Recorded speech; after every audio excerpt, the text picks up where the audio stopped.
Betrayal or ambition, Trent Alexander আর্নল্ডের এই ট্রান্সফারকে আপনি আসলে কোন পার্সপেক্টিভে দেখতে চান? লিভারপুল ফ্যানরা আপসেট দুইটা কারণে।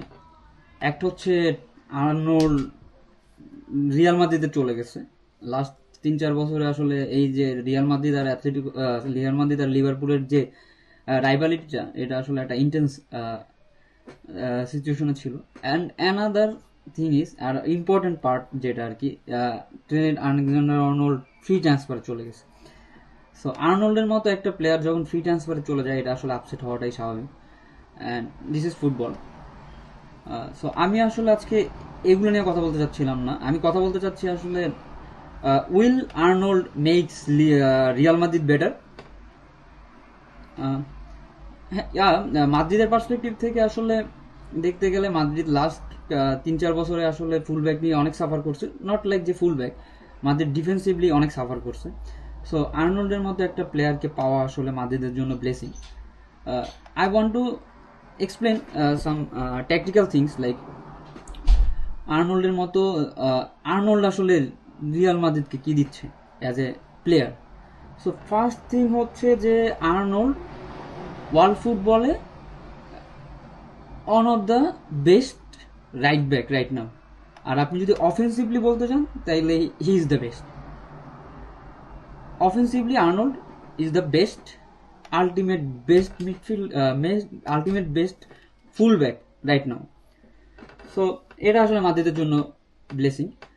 মাদ্রিদ আসলে লাস্ট কয়েক বছর ধরে ইনজুরি একটা কনসার্ন, বাট ওই রকম কোয়ালিটি ফুল উইং ব্যাক মাদ্রিদের, ফুল ব্যাক মাদ্রিদের আসলে ছিল না।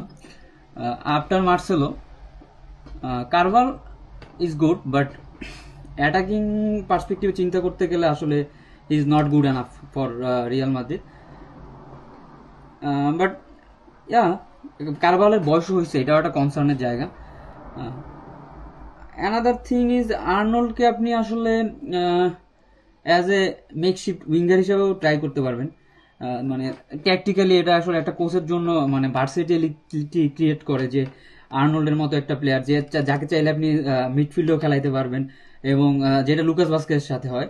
লুকাস ভাস্কেজ মাঝে মাঝে মেকশিফট উইঙ্গার হিসেবে খেলে। সো আর্নল্ডের মতো একটা প্লেয়ারকে আপনি যদি টিমে স্পেস দিতে পারেন, যে ডিফেন্স করতে যে রাইট ব্যাকে খেলবে, আবার মিডফিল্ডেও খেলতে পারবে, দরকার হলে সে উইঙ্গার মেকশিফট উইঙ্গার হিসেবেও খেলতে পারবে। So that's good for Real Madrid. And আরেকটা যেটা বলতে চাচ্ছিলাম সেটা হচ্ছে ক্রস। মাদ্রিদ আসলে 3-4 বছর ধরে যে কারভাল যে কাজটা করে, বক্সে যে ক্রস দেওয়াটা, আর্নল্ড আসলে এটা খুব ভালোভাবে করতে পারবে আমার মনে হয়। সো আর্নল্ডকে টিমে যদি ইনস্টল করা হয়, সেই ক্ষেত্রে আর্নল্ডের কাছ থেকে খুবই ইম্পর্টেন্ট ভালো লং বলের মতো যে ক্রসগুলো যায়, সেটা আসলে পাওয়া যাবে, যেটা আসলে মাদ্রিদের জন্য গোল করার অপরচুনিটি বাড়বে আর কি। অ্যান্ড আরেকটা ইম্পর্টেন্ট থিং যেটা মাদ্রিদ এই সিজনে সাফার করছে, যে ক্রুজ চলে যাওয়ার পর লং বল। মডরিচ মাঝে মাঝে ট্রাই করছে মাদ্রিদের প্লেয়ারদেরকে লং বল দেওয়ার, ভিনিসিয়াস এমবাপ্পেকে লং বল দেওয়ার, বাট ক্রুজের যেই লং বলগুলো, এটা আসলে মাদ্রিদ এই সিজনে মিস করছে। আমি যদি আপনাদেরকে একটা স্ট্যাট দেখাই, সেটা হচ্ছে যে আর্নল্ডের এই সিজনে লং বল দেওয়ার যে পার্সেন্টেজটা, ইটস নিয়ারলি 4.2, মানে ইনসেন। সো ক্রুজের যেই রাইখে যাওয়া যে স্পেসটা, ক্রুজকে যে মাদ্রিদ এই সিজনে মিস করতেছিল, সো আমার মনে হয় আর্নল্ড ওই দিকটা আসলে এসে কভার করতে পারবে, যে লং বল দেওয়ার যে ক্যাপাবিলিটি আর কি। অ্যান্ড আর্নল্ড আসলে অফেন্সিভলি বেস্ট, এটাই সবাই জানে। And another thing is Arnold কিন্তু প্রিমিয়ার লিগের হিস্ট্রিতে সেকেন্ড হাইয়েস্ট অ্যাসিস্ট টেকার, মানে ওর থেকে বেশি অ্যাসিস্ট আমি যদি ভুল না করি অ্যাশলি ইয়ং এর আছে আর কি। সো মাদ্রিদ আসলে আর্নল্ডের কাছ থেকে আমার মনে হয় যে অফেন্সিভলি অনেক বেশি সার্ভিস পাবে, যেটা আসলে আমার মনে হয় না মাদ্রিদ ওরে নিয়ে ডিফেন্সিভলি চিন্তা করতেছে।